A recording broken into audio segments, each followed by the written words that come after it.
Hello my dear friends, welcome back to the beautiful planet of science. विज्ञानच्या सुंदर अशा प्रदेशामध्ये तुम्हा सगळ्यांचं मनापासून हार्दिक स्वागत. आजच्या पिरियडमध्ये आपण एक सगळ्यात महत्त्वाचं एक छोटंसं आर्टिकल त्या ठिकाणी बघणार आहोत, जे की सायन्स मधलं बायोलॉजी सेक्शन मधील अत्यंत महत्त्वाचं छोटंसं आर्टिकल आहे, पण खूप कन्सेप्च्युअल आणि अत्यंत महत्त्वाचं बीट आपण या ठिकाणी आज कंटिन्यू करणार आहोत. तुम्हाला माहिती आहे की आपल्या बॉडीमध्ये सेल्स असतात. आपल्या बॉडीमध्ये सेल्स असतात. अनेक सेल्स एकत्र येतात आणि तयार होतो एक सेलचा group performing a same function, ज्याला आपण टिश्यू असं म्हणतो. अनेक टिश्यू त्या ठिकाणी मर्ज होतात, एकत्र येतात आणि तयार होतो तो ऑर्गन. अनेक ऑर्गन एकत्र येतात, त्यानंतर तयार होते ती ऑर्गन सिस्टम आणि अनेक ऑर्गन सिस्टम एकत्र आल्यानंतर त्या ठिकाणी तयार होतो दॅट इज ऑर्गॅनिझम. मग तो कुठलाही ऑर्गॅनिझम असेल, ॲनिमल असेल, प्लांट असेल, की ज्यामध्ये त्या ठिकाणी अनेक सेल्स एका जागेवरती येतात, एक ग्रुप तयार करतात. सर, फक्त सेलच्या ग्रुपला टिश्यू म्हणायचं का हो? तर अजिबात नाही. मग what is mean by tissue? The tissue is the group of cell performing same function. त्यांचं फंक्शन सेम आणि त्याचबरोबर त्यांचं स्ट्रक्चर पण सेम असायला पाहिजे, तर आणि तरच मित्र हो त्याला आपल्याला त्या ठिकाणी काय म्हणता येतं? Tissue. Several tissue comes together to form organ. Several organs comes together to form organ system, and several organ system comes together to form organisms. याच्यामध्ये ही जी सेल आहे, या सेलच्या मुख्य दोन प्रकारच्या असतात. त्यापैकी पहिली सेल असते प्रोकॅरिओटिक सेल आणि another one is that is eukaryotic cell. पहिली आहे प्रोकॅरिओटिक सेल आणि दुसरी आहे यूकॅरिओटिक सेल. बरोबर. मग ह्या दोन प्रकारच्या सेल्स नेमकं सर कशाच्या बेसिसवरती पडलेल्या आहेत? तर याचं सिंपल रिझन आहे. दॅट रिझनच आज आपल्याला या ठिकाणी डिस्कस करायचं आहे. That reason is the nucleus present in that cell. त्या सेलमध्ये जो प्रेझेंट असणारा जो न्यूक्लियस आहे तो न्यूक्लियस नेमकं कसा आहे याच्या बेसिसवरती त्या ठिकाणी सेलचे दोन प्रकार आहेत, प्रोकॅरिओटिक सेल आणि यूकॅरिओटिक सेल. तर याच्यामध्ये आज आपण यूकॅरिऑन बद्दल त्या ठिकाणी इन्फॉर्मेशन डिस्कस करणार आहोत. सर, हे यूकॅरिऑन काय? हा न्यूक्लियसचा एक प्रकार आहे की ज्या न्यूक्लियसमुळे त्या ठिकाणी यूकॅरिओटिक सेल त्या ठिकाणी तयार झालेली आहे आणि दुसरी सेल आहे that is the prokaryotic cell. मग let's begin how eukaryotic cells consist of eukaryon किंवा यूकॅरिऑन म्हणजे नेमकं काय असतं याबद्दलची या ठिकाणी इन्फॉर्मेशन आपण आजच्या पिरियडमध्ये या ठिकाणी डिस्कशन करणार आहोत. सो मी या ठिकाणी हेडिंग घेतोय that is eukaryon. What is mean by eukaryon sir? तर यूकॅरिऑन म्हणजेच लक्षात ठेवा well developed nucleus. What is mean by eukaryon? तर well developed nucleus. What is mean by eukaryon? Well developed nucleus. Sir, नेमकं कोणत्या न्यूक्लियसला वेल developed nucleus म्हणायचं याबद्दलचं discussion आज आपल्याला या ठिकाणी बघायचं आहे. एकदम बारकाई नाही का. आर्टिकल खूप छोटंसं आहे, but it's very very very very essential article as compared to examination. मी काय सांगतो लक्ष देऊ नाही का. नॉर्मली जो यूकॅरिऑन असतो, ॲक्च्युअली यूकॅरिऑन या शब्दामध्ये दोन शब्द त्या ठिकाणी आहेत. यू या शब्दाचा अर्थ काय असेल पोर? तर well developed. What is mean by eu? Eu या शब्दाचा अर्थ आहे well developed. And what is mean by karyon? तर कॅरी ऑन या शब्दाचा अर्थ असतो मित्रांनो दॅट इज न्यूक्लियस. म्हणजे असा न्यूक्लियस की जो न्यूक्लियस वेल डेव्हलप्ड आहे. कसा आहे? वेल डेव्हलप्ड आहे. त्यालाच आपण दुसऱ्या भाषेमध्ये ट्रू न्यूक्लियस पण म्हणतो. काय म्हणतो आपण त्याला?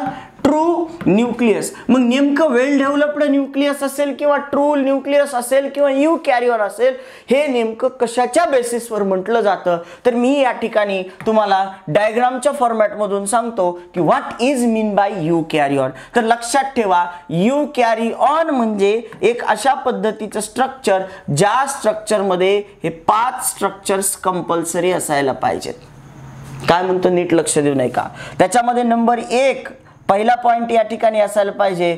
दॅट फर्स्ट पॉइंट इज की त्या न्यूक्लियसमध्ये न्यूक्लिअर मेम्ब्रेन असायला पाहिजे. बघा मी इथं काढायचा प्रयत्न करतोय. मी हे पहिलं जे स्ट्रक्चर काढलेलं आहे, this structure is called as nuclear membrane. काय म्हणतो आपण त्याला, न्यूक्लिअर मेम्ब्रेन. बघा मी तुम्हाला हेडिंग दिली आहे की बाबा रे युकॅरिऑन कशाला म्हणायचं. तर इथं जे मी लिस्ट लिहितोय आता, या लिस्ट मधील जे जे नावं त्या न्यूक्लियस मध्ये प्रेझेंट असतील, जे जे स्ट्रक्चर त्या न्यूक्लियस मध्ये प्रेझेंट असतील, त्या न्यूक्लियसला आपल्याला त्या ठिकाणी म्हणता येतं well developed nucleus or eukaryon. त्याच्यामधील पहिलं स्ट्रक्चर मी इथं रिप्रेझेंट केलंय. What is that, that is the nuclear membrane. त्यानंतर इथं तुम्हाला छोट्याशा ओपनिंग्स पण दिसत असतील. That openings are called as a nuclear pore. काय म्हणतो आपण, nuclear pore. What is this, this is the nuclear pore. म्हणजे हा जो न्यूक्लिअर मेम्ब्रेन आहे, या न्यूक्लिअर मेम्ब्रेनला त्या ठिकाणी छिद्र देखील प्रेझेंट असतात. दॅट पोर्स, दॅट छिद्र are called as a nuclear pore. त्याच्यानंतर या न्यूक्लियसच्या मध्ये एक प्लाझम लाईक स्ट्रक्चर पण प्रेझेंट असतं, लाईक दिस. हे पहा मी इथं शो करतोय. Okay, this structure is called as nucleoplasm. बघा, this structure is called as nucleoplasm. बघा 3 स्ट्रक्चर झाले.